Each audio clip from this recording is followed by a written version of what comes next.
is most of you are very familiar with Scott Craven. I listen to him on public radio, Larry Mueller's show, and there's many places to get to know him. I call him Scott because he uses his plain name, but he does have his doctorate, and I think you should know that. He's here this evening thanks to the generosity of Carolyn Gussler, who is this evening's sponsor. And although you connect Scott Craven with wildlife, I think you should know that his, what I want to say, that when I Googled him, I learned that he is an expert on human-wildlife interactions, wildlife management and conservation, and wildlife-based recreation, wildlife damage and nuisance problems, and wildlife management on public and private lands, especially forests and wetlands. It is a night we will learn from an expert. So help me welcome him, please.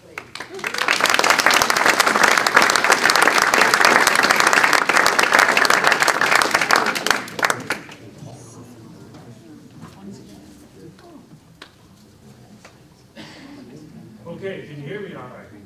All right, that's step one. Well, thank you very much for the nice introduction. It's great to be here tonight, and it's always great to be anywhere talking about wildlife. One of the best parts of my career, and it was largely accidental on my part, was getting into something that most people, from kids to senior citizens, enjoy. Over all the years I've been doing this, I just rarely run in fact, I'm not sure I've ever run into anybody, no matter of age or location of residence or anything else, who would say, I don't like wild animals, I don't like wildlife. People just don't say that. Even though there are many problems caused by these animals, and we'll get to some of that later on this evening, people do seem to enjoy having wildlife around. And in many cases, go out of their way to travel to sites that are known for wildlife observation, like Horicon Marsh or Yellowstone Park or whatever, or do things around their home to attempt to enhance their property as wildlife habitat, and therefore getting more wildlife around to further enjoy. And that's what we settled on when we talked about a topic tonight. We thought we'd talk a little bit about wildlife around the home, but would start out with kind of an update of what's going on around the state right now with wildlife, or what's been in the news over the last few months that people might find interesting.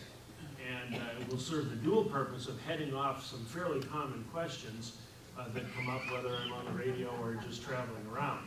Now, I should also say that although I'm still traveling around doing these kinds of things with a variety of audiences, I did retire in 2010. It's just that nothing seemed to change. Now, whether I'm just ineffective at retirement or whether, the reality is, I find it hard to imagine that anyone who enjoyed what they did for, in my case, 32 years, plus my graduate student days at UW, how you could just walk away from something like that and go on to knitting sweaters or doing whatever.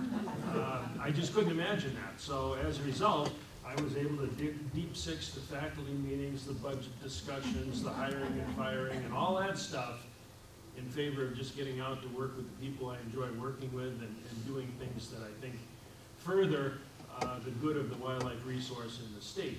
And we're pretty lucky here in Wisconsin. We live at a place where a variety of major habitats in North America come together, and we also live in a state where a lot of traditions related to wildlife are alive and well. Hunting, for example, Wisconsin is still a stronghold for hunting participation, whereas many states on both coasts have all but lost that tradition. It's still a big deal here, whether you participate or not. It does touch most people in the state in one way or the other. And support levels, I find it gratifying that every survey that comes out, and has for the last 20 plus years, despite what you hear about various organizations being opposed to consumptive uses of wildlife, the American public as a whole, the support level for recreational hunting in the country has been right in the 75 to 80% range for the last few decades, which continues to amaze me, considering the rhetoric we hear. But nevertheless, there are things like that, and there's just a tradition, as I said, for being out enjoying, seeing things, and I think everybody's desperate to see anything alive after this dreadful winter.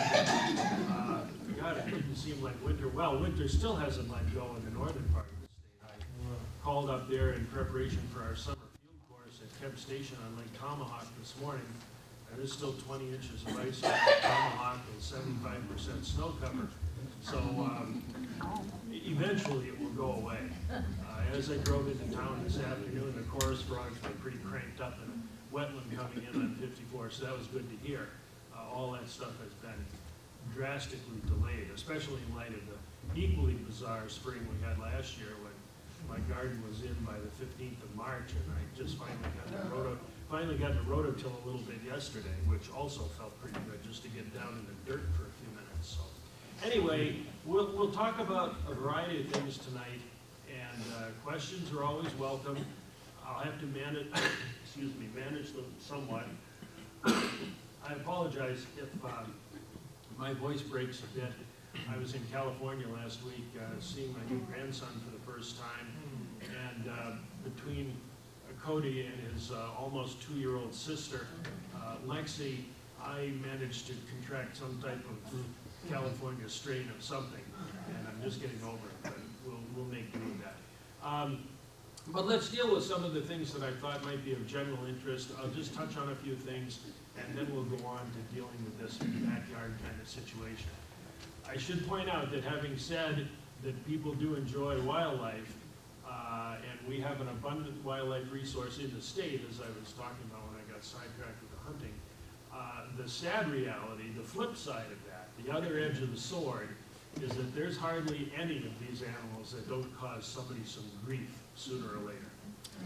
So we might like to see woodpeckers that are suet feeders, for example, but nobody likes to see those woodpeckers working on their wood siding. We might like to see a woodchuck running through the backyard, but nobody wants to see that woodchucks in their garden. Or the deer are kind of pretty too, but not if you've got an orchard, and on it goes. So we have to temper the enthusiasm with a little bit of reality. And we'll try and touch on both of those topics in the time we have. And we need to be out of the building at 10. Is that what you said, Dan? Okay.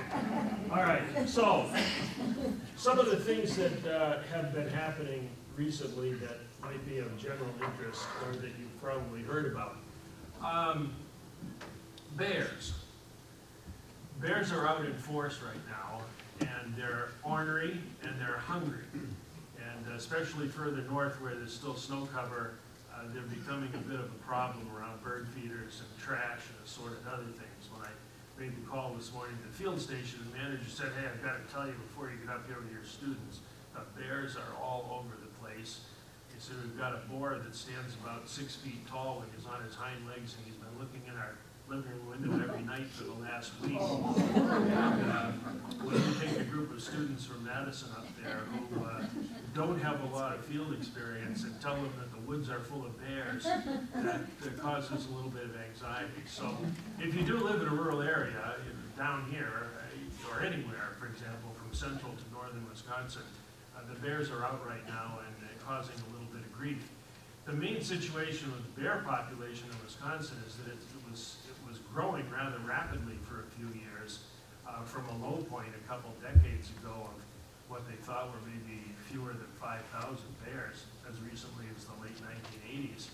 And you may have heard that 4 or 5 years ago there was an interesting study done using little wooden boxes of bacon laced with tetracycline and distributed at random throughout the state by members of the Wisconsin Bear Hunters Association in cooperation with the DNR. Well, anyway, the deal is the bears like bacon. Oh, who doesn't really? The bears like bacon, and as they eat these baits with tetracycline, the tetracycline dyes their bones a light yellowish blue. And then when a bear hunter harvests a bear, they send in a sample of a rib bone. And with a little mathematical mumbo jumbo and black magic and the ratio of how many bones are blue and how many aren't and where they come from and how many bacon boxes there were, boom, you come up with a population estimate for the bear population, which at that point was way more, twice as many or more as we thought we had.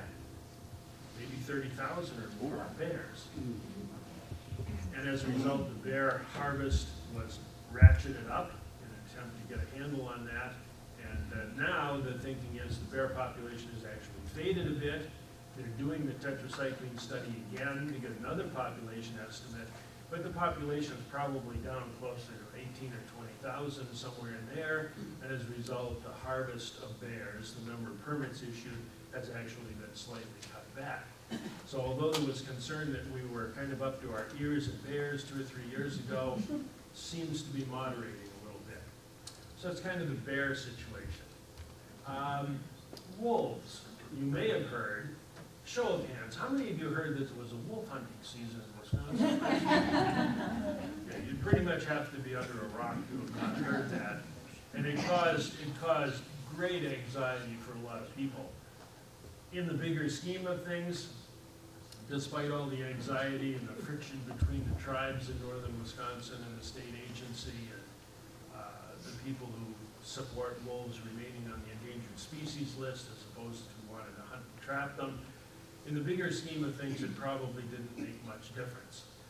I admit to being one of the people who thought that wolves would be very difficult to harvest, especially when a judge removed dogs from the mix. That proved me wrong and a lot of other people wrong, because the hunters and trappers actually achieved the quota of wolves, which is about 115, well before the season was supposed to end in the middle of February.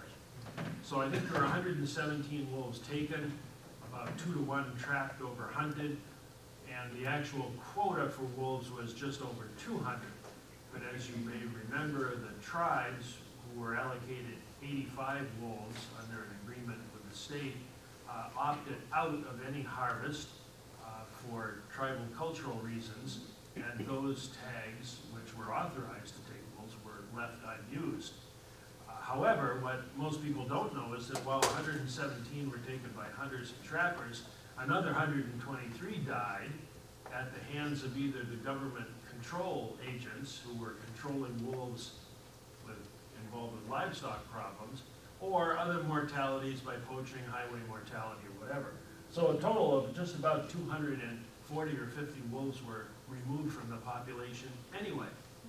And they're still sorting out what that means for the wolf population, but it probably doesn't mean much of anything. If anything, it hopefully stabilized the population, because one of the concerns has been a dichotomy between what the people in northern Wisconsin think about how many wolves there are, which is lots, and what the agency and the people in southern Wisconsin think, which is less than lots. And as a result, that bit of friction has caused all sorts of problems. Yesterday in the paper, it was announced that the federal government is proposing the necessary steps to remove wolves in the entire lower 48 from the endangered species, which will essentially leave wolves across the country without protection. At least in the case of the Wisconsin wolf population and probably the upper Midwest, at this point it appears, at least to me, and I think most of the people, most of the wolf biologists, that the population is quite secure, and that at this point, the purpose behind the hunting season, which was to stem population growth a bit, but also to, I think, give people in the Northwoods a little more of a sense of control over their own destiny. There were lots of anxiety over wolves killing dogs. There was lots of anxiety over wolves being rather bold, in that they had little or nothing to fear from people. And there was some sense that empowering people to take wolves on occasion in the form of, or in response to depredations, would in the long run help both of those things. And as a result, improve public support for the wolf population in the Northwoods. That remains to be seen. They're doing the numbers now with their tracking surveys and radio collar monitoring to see what the estimate for this winter post-season will be for wolves, but I don't suspect it'll be a great deal different than it was last year. what it is, or last year was about 850, and I suspect it'll come out somewhere close to that this time around. But that's the wolf situation. Deer. I'm almost reluctant to even mention deer because the problems inherent with deer management are so large and so contentious and so confusing that it's difficult to get your mind around them. But I think the most interesting thing currently is that, as you know, our governor saw fit to hire an expert from Texas to come up here and tell us how to take care of the deer herd. And Dr. Kroll filed a very lengthy report on the matter, and now there are a number, I think 4 implementation teams that have been formed around the state with some agency people, but mostly citizens and representatives of various interest groups, who are dissecting that report in the 4 basic categories. And ultimately, the directive is to implement virtually all of the recommendations that Dr. Kroll made.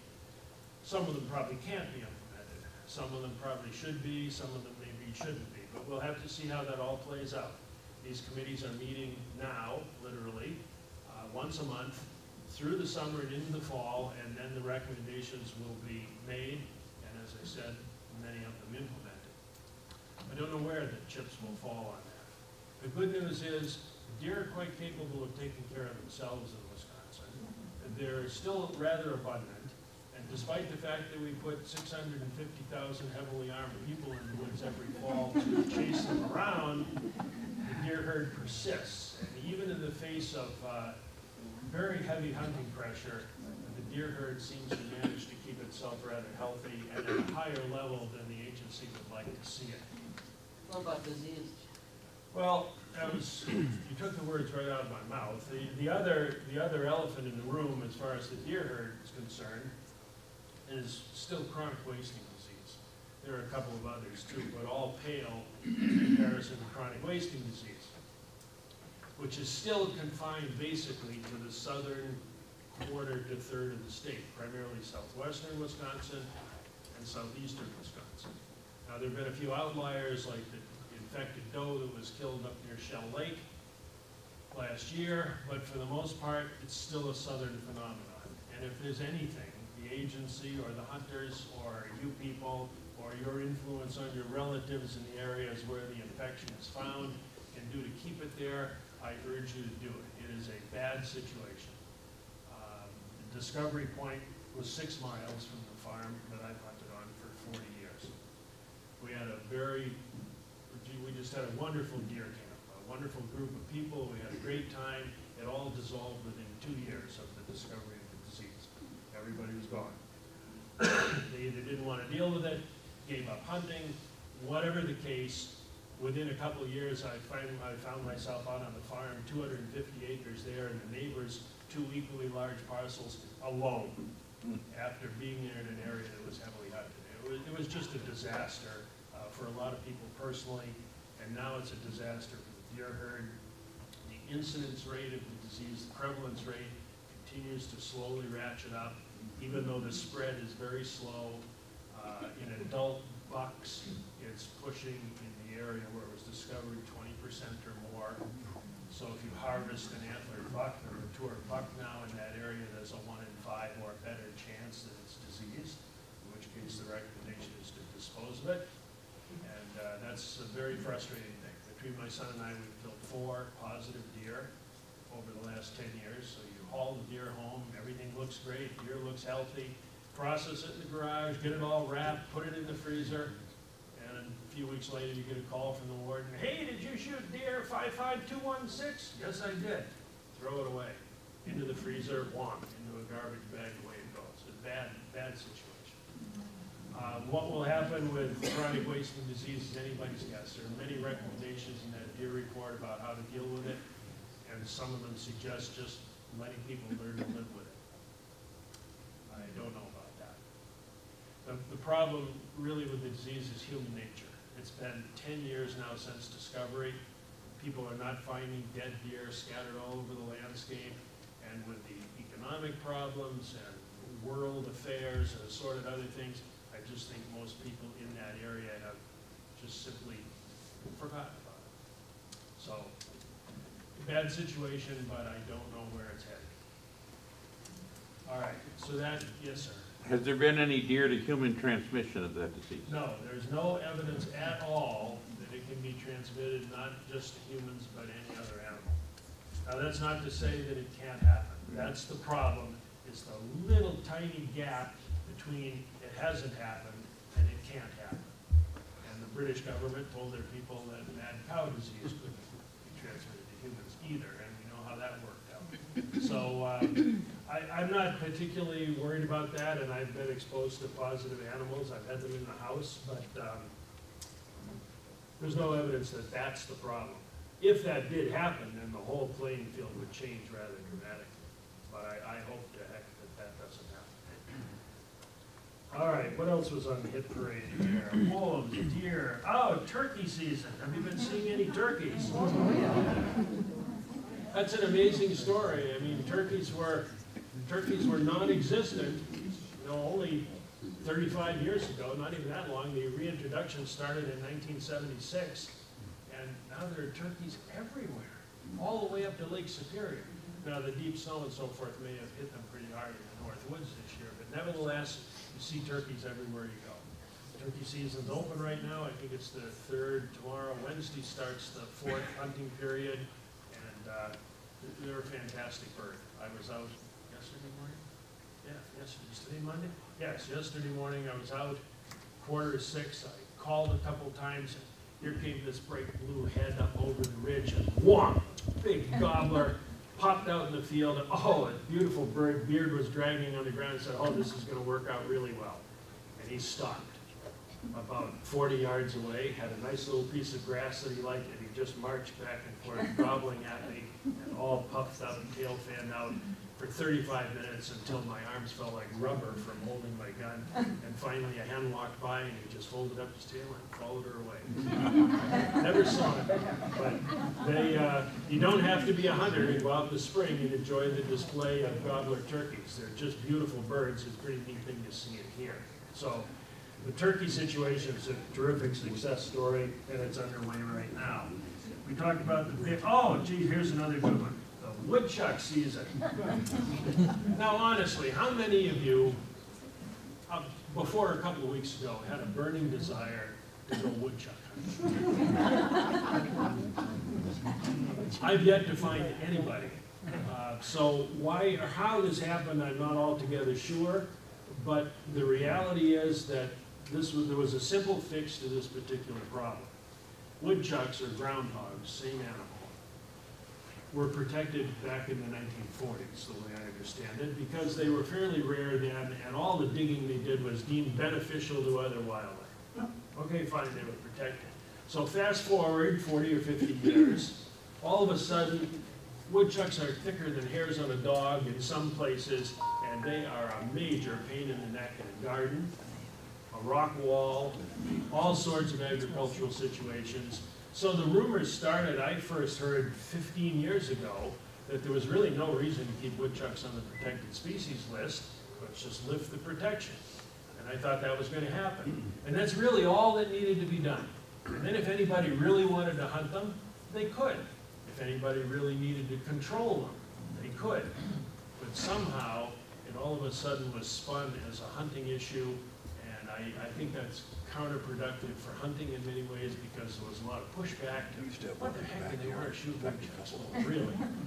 About the only time you could get them was on February 2nd when they stick their heads out to see what the spring situation is. So I don't know where that's headed. The reality is that you folks as homeowners or occupants of a piece of land, by Wisconsin law, you could deal with woodchucks as you saw fit at any time on your own property.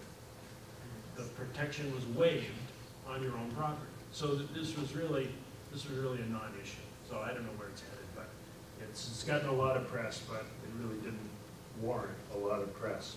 So is it true they executed Pottstowney Phil after he did this bad prediction this year? Well, they should have, but I don't think they did. Their accuracy rate is not all that great. The progression of spring, I guess we've touched on that. There were a couple of other things. The Great Wisconsin Birdathon coming up here in the month of May. I'll maybe say a little bit about that if we have time, but if I don't get moving, we'll never get to the topic at hand. And that, let's see, oh, one last tidbit. How many of you have heard of white nose syndrome? Okay, that's good. Yeah, I'm glad to hear that.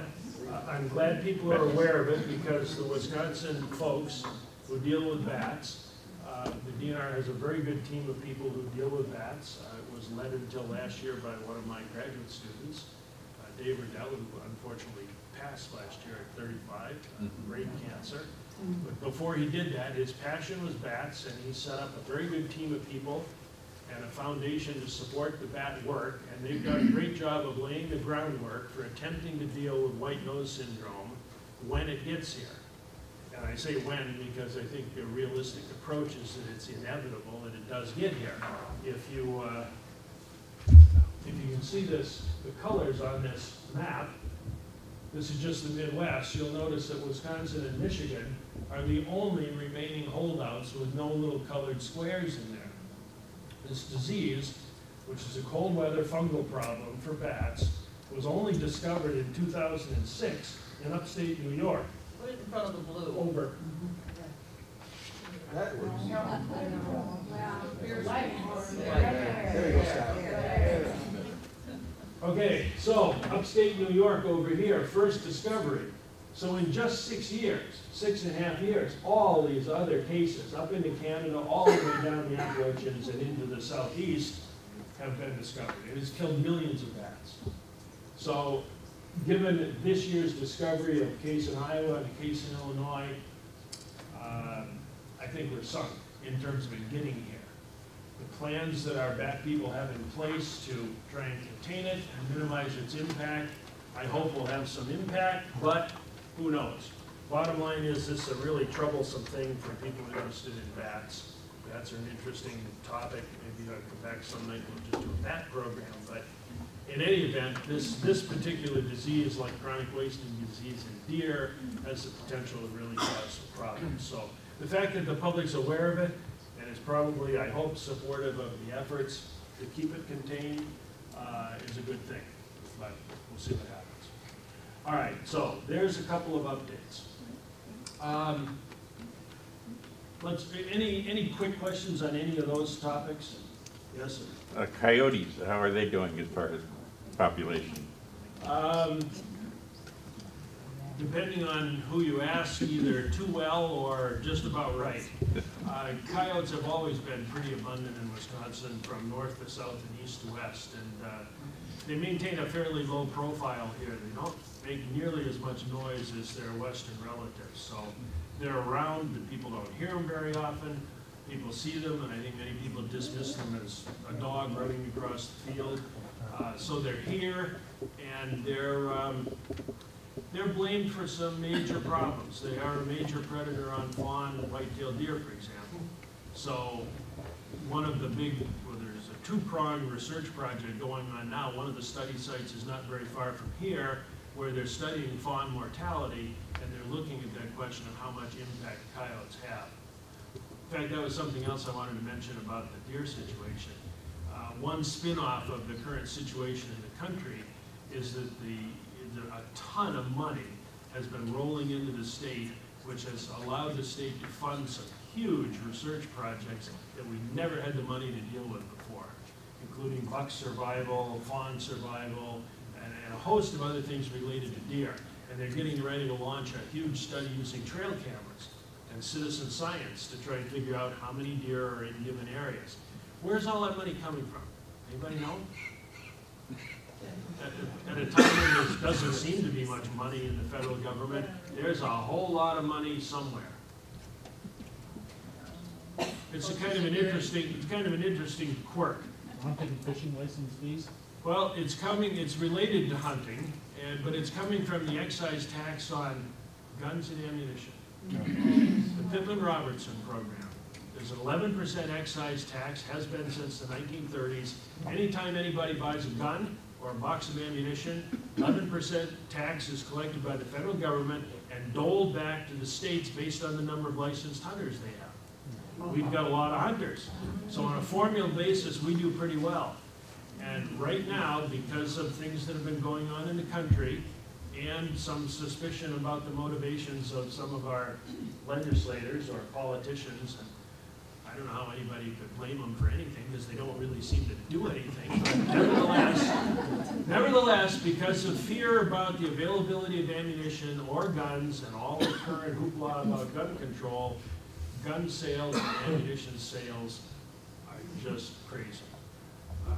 The ammunition manufacturers are at wartime production levels. They're making about 1 billion rounds of ammunition a week in this country, and it is going off the shelves as fast as possible. When I was out in California last week, you could not buy little 22 cartridges, the kid target practicing. Could not find it. And where it used to sell for $6 or $8 a brick, which is a 500 round box, $50 or more, and I had people say, you can't get it for any price. It's simply unavailable. As soon as it is manufactured, it's being hoarded. Well, whatever your feelings about ammunition and gun control, the upshot of all this hoarding, paranoia, or whatever, is that a ton of money is being collected by that tax. And it's coming back to benefit Wisconsin wildlife. So it's a strange thing, the way things fit together or don't fit together. From the standpoint of that revenue stream, it's great.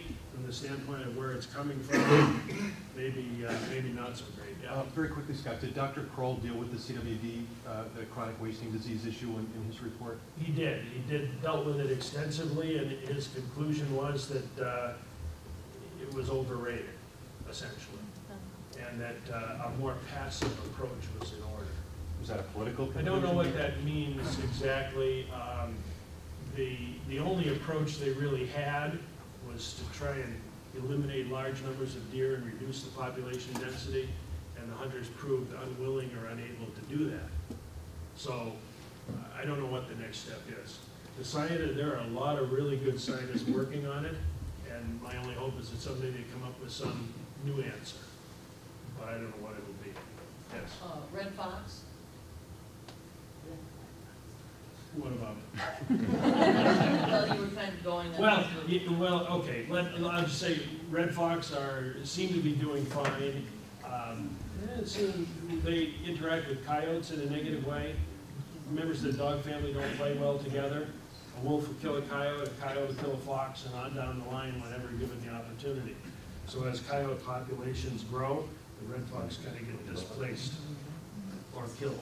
But people are still seeing them, and they're still showing up in the fur trade and so on. Well, just that last year was the first time we had a red fox that kind of adopted our lake place. And we'd go down and sit on the beach of the campfire, and the thing would come right up to the campfire next to us. Lots of accounts over the years of both red and gray fox becoming very tolerant of people. And literally, if you're sitting on the patio having cocktails at night and some cheese and crackers, the fox will come up and sit there and beg for cheese. So and part of that in some areas is because they're pushed in closer to people because of coyote activity in the rural areas, I think. But they seem to be doing okay.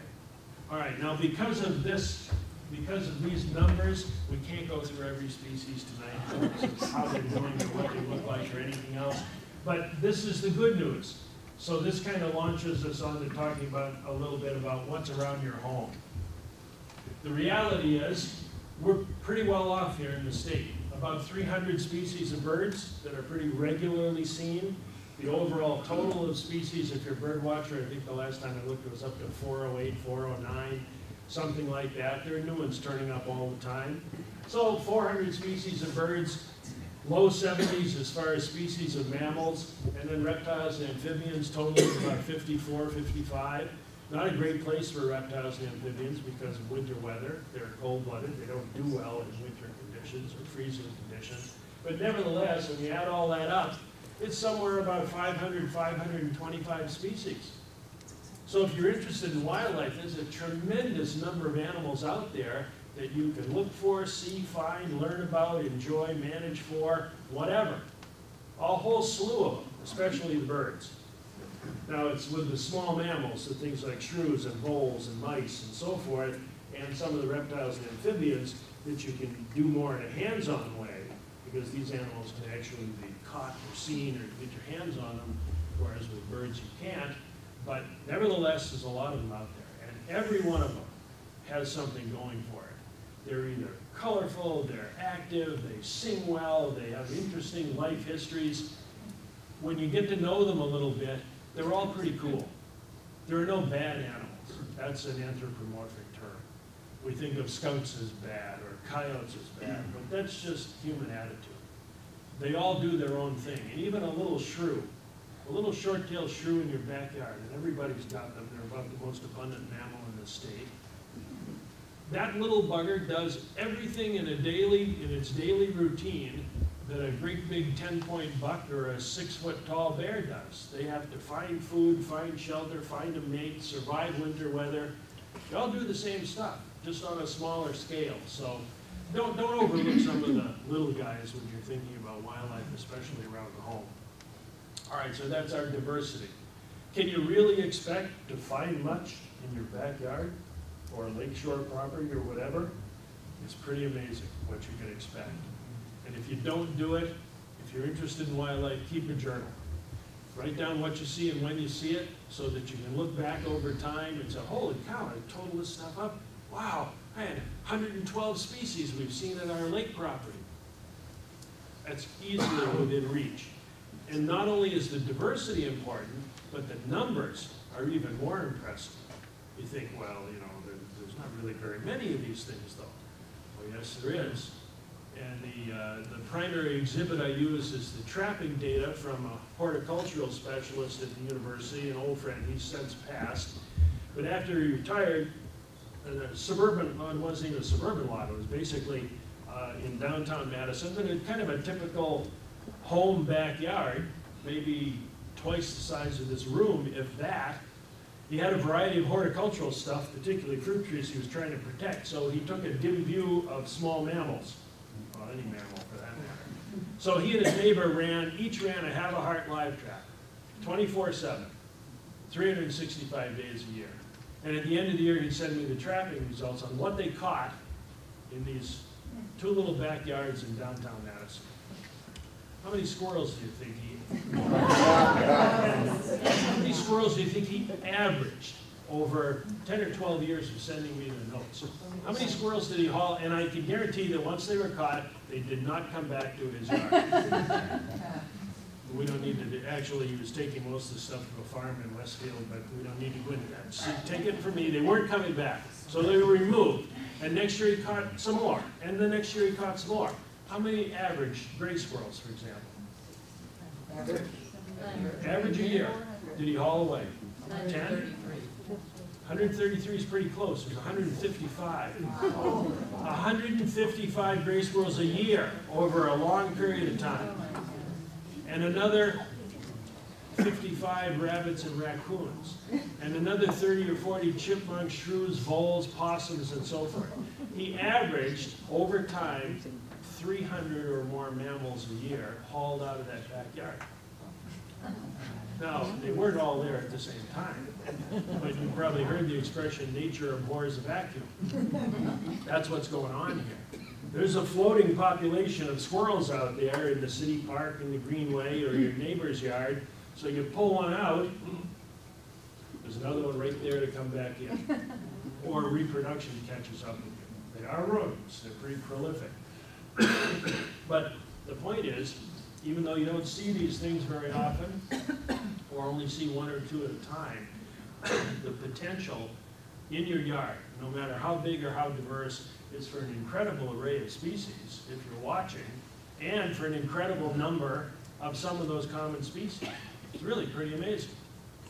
Okay, could you advance this? We'll try and go through, just hit the space bar, see what happens. What's the worst that could happen? On the left, well, that's what I'm, See, now you've got the pattern, we're good now. So, why worry about this stuff? Well, everybody's got their own reasons. For me, it was with my kids. I wanted the kids to come up or grow up with the same interest and passion for wildlife that I had. So I was concerned about attracting some nesting birds and birds at the bird feeder and a water garden with some frogs and so forth, so the kids would see and appreciate that stuff. There are lots of other reasons. Everybody has to come up with their own. But the point is, there are some pretty good reasons. Some are ecological, some are personal. Once you have a set of reasons, then it's just a matter of how do you execute this? How do you actually do something to make things better around your home for wildlife?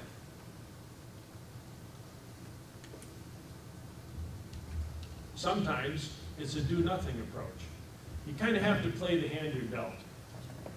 If you move into a new subdivision or a condo or an apartment complex, and all you really have is a deck and not much else, no large trees, well, it's not a lost cause. Even with container gardening on a deck, you can still attract hummingbirds and butterflies and an occasional squirrel or chipmunk or whatever.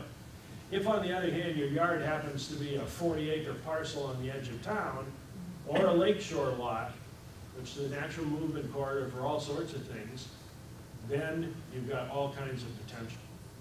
So you have to first, as we go through a couple of these images, assess what you want, what you have, and what the potential for your property is, and then away you go. And the rest of it is not rocket science. I'm going to head off some of the images here because there are a lot of them and I don't want to run out of time. Just realize that animals of all kinds have the same basic requirements that you do. You need food, you need water, you need shelter, and you need some space. And that's all any of these species need. So if you happen to take an interest to cardinals, if you happen to take an interest to cottontail rabbits, whatever, it just takes a little bit of time to dig into the resources available. And there are tremendous resources available now at the touch of a button on the computer screen or on the Animal Planet or whatever else to get the information on the animal you're interested in. And once you know what they need or want, you can apply that to your land to the extent that you can or want to, and boom. It's kind of like the field of dreams. If you build it, they will come. We started out with the last house we built at a 12-acre cornfield. There was nothing. There was the house, 12 acres of dirt. That was only 14 years ago now. You would never know that it had been a cornfield. I planted a lot of trees along a couple borders. I put most of the central portion of the land in conservation reserve and restored prairie, mostly big bluestem and Indian grass. So now it's a treed border with a large prairie planting. I put the prairie in for one reason. I like the looks of prairie. But for another reason, I'm interested in pheasants.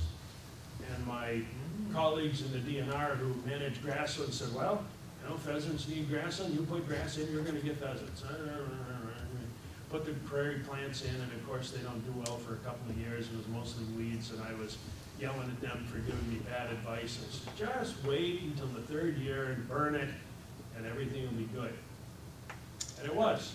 Boom, all of a sudden the prairie grasses appeared, and geez, the next year, what's that in the yard? Oh, it's a pheasant. And then for a few years, until we had those really ugly winters 4 or 5 years ago, I might see 8, 9, 10 pheasants running through the yard over the course of dinner. It was terrific. And then they got wiped out by that winter. We had all the ice, and the winter we had 115 inches of snow. I went 3 years and never saw a pheasant. Now all of a sudden they were back this year, and we had a lot of snow, so they were actually coming to my bird feeders. So on a hanging droll Yankee tube feeder to see a rooster pheasant hanging on it, trying to peck a seed out of there all winter was pretty cool. And then we got all that ugly winter in March, they were all gone. I said, oh man, they've been taken out again. And then a couple of weeks ago, there he was, back on the railing. So that's the kind of thing, that's the payoff for doing something to work with habitat or work with simple stuff like feeding. You know, that's probably the easiest approach. How many of you in here have a bird feeder at home? I mean, it's kind of a no-brainer. Most everybody does it, and the reason is it's so darn easy. You hang the feeder up, put some seed in it, and the birds are there. And we were talking at dinner about the squirrels, which is another problem. So the return is almost immediate, and then all of a sudden you kind of get to know these things personally. We were talking about hummingbirds that seem to come back, and they're just sort of sitting there and where the heck is the nectar feeder? And you put it up, and you can practically, I can't hardly get back in the front door, but zoom, and they're right there sucking up the nectar. So you get back what you give essentially very quickly in the case of feeders. The other thing that I think pays almost as quick dividends, if you don't have, if you live on a lake, it doesn't matter, but if you don't, a water garden is a really cool thing to do. Not a big project and not that expensive, even if you have it done commercially, but a nice water garden with moving water, a little fountain or waterfall, all kinds of things are attracted to water. So those are probably the two most immediate payoffs. Yes? What's a conservation reserve? Conservation Reserve Program is the Farm Services Agency program to set aside agricultural land in permanent cover. Only So it's a agricultural. federal, well, there's a minimum acreage and so forth. In my case, I had former cornfields, so I was actually considered an agricultural unit. So I could bid into CRP, and then you get a monthly, not a monthly, an annual per acre check from the government for maintaining permanent grass cover, which prevents erosion and has conservation benefits, as opposed to growing more corn that at the time they didn't think they needed. There are a number of federal programs like that. If you have land that's suitable or eligible, it's a great deal all the way around. You can call FSA and they can fill you in on all of those. Okay. Of you, I think. Okay. So the notion of playing the hand you're dealt, if you've got prairie or grassland, that's what you've got. If you've got wetland, lake shore, forest of whatever type, conifer, mixed, hardwood, whatever, that's what you have to play. Most people, no matter what their interest in prairie might be, they're not going to cut down and mature oak woods, or at least they shouldn't, in order to establish grass.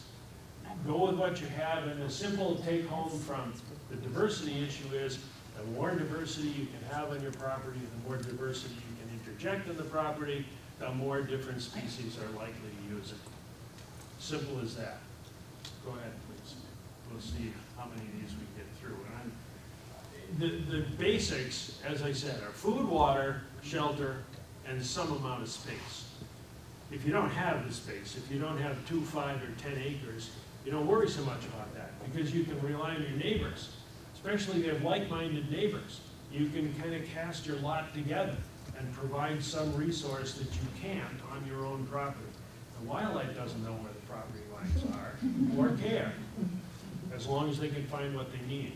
And the food situation, you can do it by planting and providing things that produce the food materials, or you can provide the food materials yourself, or both. Some of this stuff, if you're a master gardener or do any amount of gardening, you realize that some of these things have a fairly slow planting an acorn. The idea of providing wildlife habitat is that's an investment in the long-term future, as opposed to throwing in a handful of sunflower seeds and giving a nice big sunflower head within 2 or 3 months. So you have to think about those kinds of things. Go ahead, please. Keep going. The non-native thing, I think everybody's well aware of. Go ahead. Some of the food source issue doesn't have to be what we normally think of as a fruit-producing shrub or a bucket of sunflower seed. Just leaving a dead tree, if you can, safely, is an incredibly attractive thing for a lot of different birds and mammals. And it's an easy thing to do. The only thing you forego is some firewood value. Go ahead. Go ahead. The artificial feeding thing, I think everybody's got a handle on that. One more, trying to get to the heck. Well, I should point out, I've said feeding, I've portrayed feeding as an all-around win-win situation. It's not, especially if you start to think about feeding mammals. If you start to get raccoon issues, or you start trying to feed deer, that's fraught with difficulty. Trying to end deer feeding in areas where CWD is a problem has proven to be a Herculean task. People get into a mindset that I need to feed the deer, I want to feed the deer, I'm going to feed the deer, and no amount of presentation of facts that, hey, this disease is transmitted when deer are in close proximity around a pile of corn or whatever. On some folks, that unfortunately just seems to be a lost argument. But be a little cautious with any of these things. The water issue, a little water garden like that one down in the lower left, provides an opportunity for all sorts of things, as I mentioned. All right, now, we're gonna dispense, this is a very long presentation on backyard wildlife that I normally use for 3-hour Master Gardener training, so rest your hand for a moment. And I'm gonna jump ahead and just say a little bit about the flip side of this, because I think this may be where some of your questions are. And I'll wrap up my talking here at 7:30 as I was directed to. And if there are a few questions, I'll deal with them as long as we can until we're booted out of the building, which about 10 to 8, we better be clearing out of here. Okay, so having said that, all the values, they're wonderful, they're colorful, they sing, they're neat, but if you've got a lawn full of moles, a rock wall full of chipmunks, an attic full of bats, a soffit full of squirrels, or whatever, all of a sudden these animals aren't quite that desirable. Now, the mindset is that we borrow the old Cold War term, peaceful coexistence.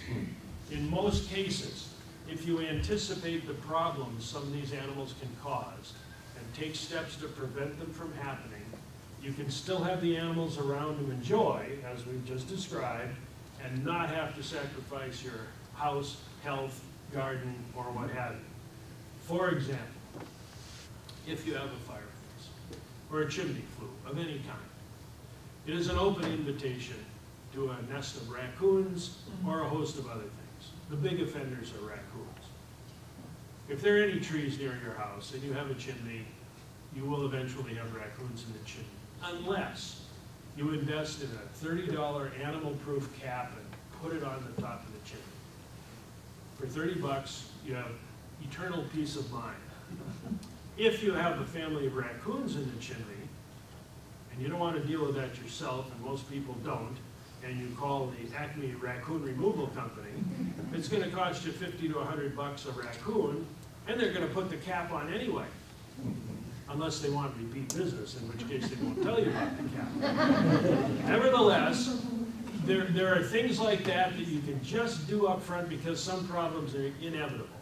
If you garden, I have a large vegetable garden and whatnot, I'm well aware of the rabbit problem along with a few other things. You anticipate that and fence it properly, you can just save yourself a world of aggravation and hurt. Same thing with some other things like the woodpecker problems on home siding. If you anticipate some of those things and take steps to prevent an animal from doing whatever it's doing that you don't like, as soon as you possibly hear, see, or experience the problem, before the animal gets habituated to whatever it's doing, you can take major headway towards solving the problem, or at least minimizing it to the point that you won't have to deal with it in a lethal way. Most people don't want to hurt these animals involved.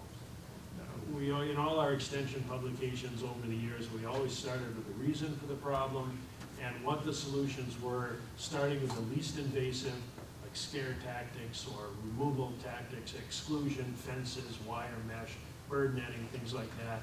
And the lethal control was always last on the hit parade. Having said that, there are a couple of problems where really the only viable solution in many cases is lethal. And the woodpecker problem is one of them. You can try all sorts of stuff, but ultimately most people turn to the permit requirements and get a federal permit for woodpecker control and remove the offending bird. People don't like it, but the good news is, see, a big part of the problem here dealing with wildlife is that we as people become attached to individual animals. Whereas people like me who work with the populations have to be concerned that there's always woodpeckers or deer or bats or whatever else in Wisconsin for everybody to enjoy. And although I do have empathy for an individual animal, you can't get caught up in that or you'll never get anywhere. So most of these populations, when you realize the kind of abundance that I described in that backyard with 155 squirrels a year over a long period of time, a squirrel or two removed for control purposes in the bigger scheme of things isn't a huge problem for the population, even though it may be very stressful for the people involved. I can't remove anything anymore, but that's a problem between my wife and I. She travels occasionally and I do what I have to do. Anyway, you know, we could get into a whole host of, I'll just give you a couple of guidelines on these problems to head off some heartache. Number one, you have to know what the law is. Many of these animals are protected by state or federal law or both. Current problem going on around the state drives people nuts. Robins attacking their windows. My daughter's called me every day. She started calling me when I was in California and said, "What am I going to do, Dad? There's a robin banging into the window." Not just the front window, every window in the house. He just makes the rounds. Starts at 4:45, bang, bang, bang, bang, bang, into the window. The kids aren't sleeping, it's driving her crazy. And I said, look, you know, here's some things you can try, but they're not entirely satisfactory. You really, with this problem, have to grin and bear it until the nesting season is over, and then that behavior ends. It's the case of the robin, and some other species seeing his reflection in the window and interpreting it as a male bird intruding in his territory, and whack into the window. Falls down, looks up, damn, he's still there, whack! And they're absolutely incessant about it, and it's very annoying. But the thought that her response, and my son-in-law, and she said, "I'm going to get one of Matt's shotguns and blast him." I said, "No, you can't do that. That's a federally protected migratory bird. You know, there's a pretty steep fine for that kind of thing." So you have to understand the law and then realize that there are some provisions in the laws to help out a homeowner. Like the notion that there is a permit possible for controlling woodpeckers, that rabbits, squirrels, fox, raccoons, and woodchucks on your own land can be hunted or controlled at any time without a license on your own land, and a whole host of other things. But you have to know the law so you don't run afoul of the law. The other issue is you do need to be a little sensitive to your family members and neighbors. They may feel very differently about how an animal is going to be dealt with than you do. Number three, you have to be proactive rather than reactive. And if, to the extent that's humanly possible, anticipate things like rabbits in your garden and fence it up front to avoid that problem, or chimney cap, or whatever. And then the other thing is to be a little cautious about what the various techniques are and realize that controlling wildlife, these are mobile animals that can be fairly wary, and in some cases, although intelligence is a human term, you know, I thought that turkey yesterday was pretty darn smart, staying 10 yards far enough away from me to ultimately leave.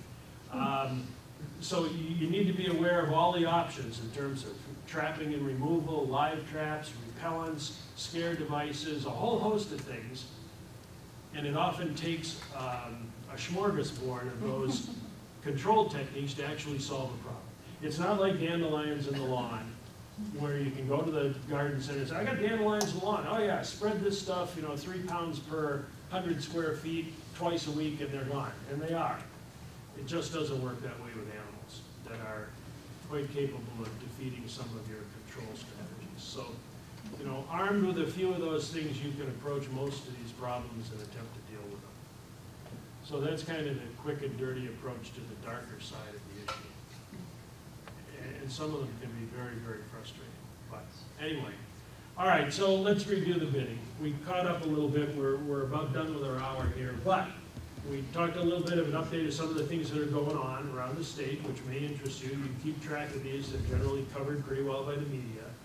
We talked a little bit about the notion of doing something to help wildlife around your home. If you don't want to do something around the home, there are many other ways you can help wildlife conservation in the state, ranging donations to all sorts of things. If you're interested in this, I think I brought a copy along. Have any of you taken a field trip with the Natural Resources Foundation? These field trips are fantastic. There's 150 of them every year all over the state. And you can sign up with experts with every conceivable species and natural environment and go out and have a really cool day. Is there a website to go to? Yeah, wisconservation.org, wisconservation.org, and the little booklet they publish, and you can also link to it from the DNR website. But there are a ton of opportunities like this to enjoy yourself and do something to help wildlife conservation at the same time. There are a ton of, I mentioned earlier, a ton of resources.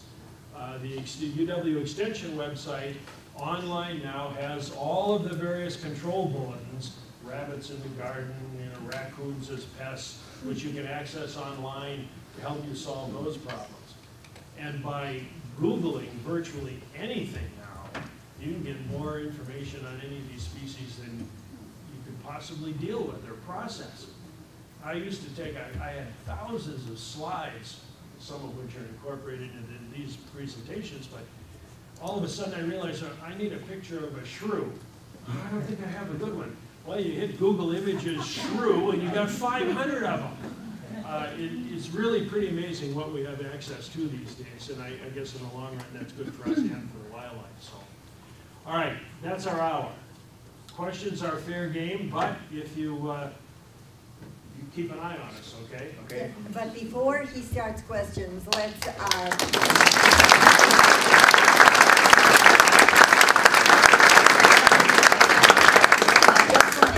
to take advantage of a natural resource. Jack Rhodes will be here on this Thursday at 1 o'clock doing Red Badge of Courage. So 1:30. 1:30, I'm sorry, 1:30. Right there first. I know you didn't want to go through the list, but you didn't mention cougars. Do we have cougars in the state with the prevalence? I knew you didn't want to hear it, but I had to ask.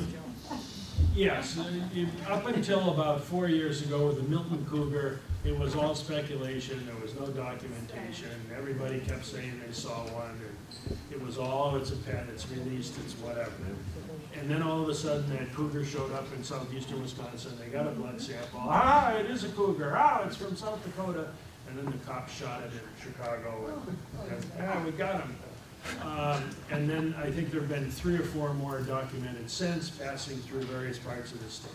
Mostly animals from the Dakotas moving, almost all young males, out roaming around. So yes, there's no question that there, I don't know how are, but were or will be cougars in Wisconsin, but so far I have not seen any evidence that they're reproducing, but there's enough of them here so it keeps people's attention. And frankly, the boom in trail cameras, if you've got a piece of property and you don't have a trail camera, it's really a cool thing to do. You see stuff on that trail camera that you would never imagine was in your yard. You see your neighbors creeping through there, all sorts of stuff that you just didn't know was going on. And, they're inexpensive now, they're easy to use, and you'll see stuff that you add to your journal list that you didn't know was there. Yes. So do you do consulting now on people who want to lakescape or create a, Good idea, I'm gonna write that down. I do on occasion, but I don't make a big issue of it. But occasionally people will call, and if I'm in the neighborhood, I'll stop by and talk to them around.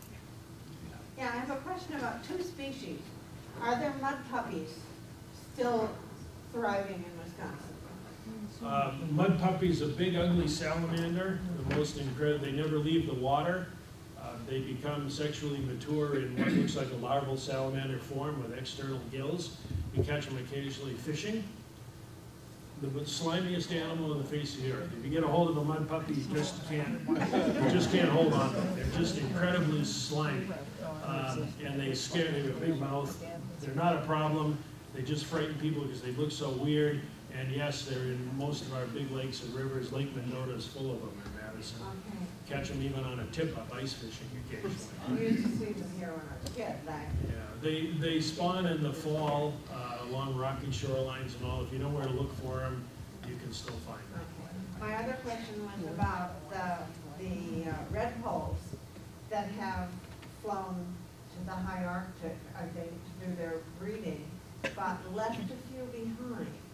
And I wondered whether those who, there's a handful, yeah, might be, that I wonder if they'll survive a hot summer here. There was a lot of problem around the state this year with redpolls and some other species with salmonellosis and conjunctivitis and disease problems. So the birds that are still hanging on may be debilitated.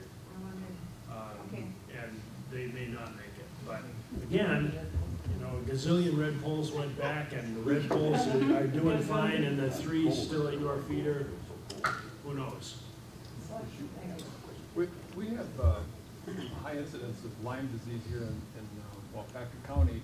And I've heard there's a correlation between what goes on between the coyotes and the red fox and Lyme disease. I haven't. What That's a new one on me. What's the connection? well, the coyotes' attacks on the fox causes the mice that carry the Lyme disease. Oh, okay, so it's a matter of with less predation, the white-footed mouse I've actually seen population. published studies on this in Nature magazine in the last year.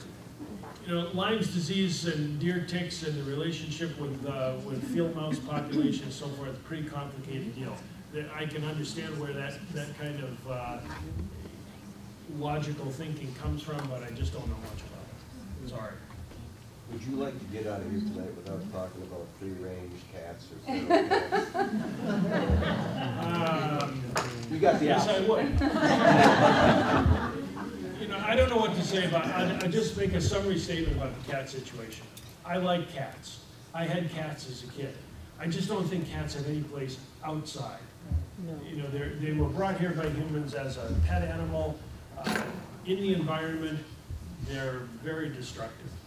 And where they're subsidized in wild colonies, it's even worse. The Florida legislature currently has a bill before it. I don't know who the heck proposed it to actually subsidize the protection of wild cat colonies, and no longer I don't say prosecute, but persecute the people who are caring for these colonies, even in state parks and natural areas. So, there's no end to this. There's no end to this deal, and I'll just sort of close here because I know we do need to clear the room. That one of the frustrating things about dealing with wildlife-related education and trying to present facts to people and so forth is there's a pretty good body of literature now that suggests that people's attitudes, say, toward cats, are a product of their whole life experience. You know, what they did as kids, their religion, their family, their relationship to animals, what they know and what they don't know. And that because that's such a complicated thing, that no amount, see, I always thought, well, you know, if I tell people, hey, the cats are eating 66 billion birds, and this is a bad deal, then, oh, well, you're right, we got to do something about this. It just doesn't work that way. And it's not easy changing people's attitudes because they're not just based on education and facts. So that's a frustrating thing, but we've still done some good, I think, in an educational sense. The cat issue is one singular failure, but we're working on it. All right, I think you have questions, come up. Move the chairs to that side of the room, please. Chairs to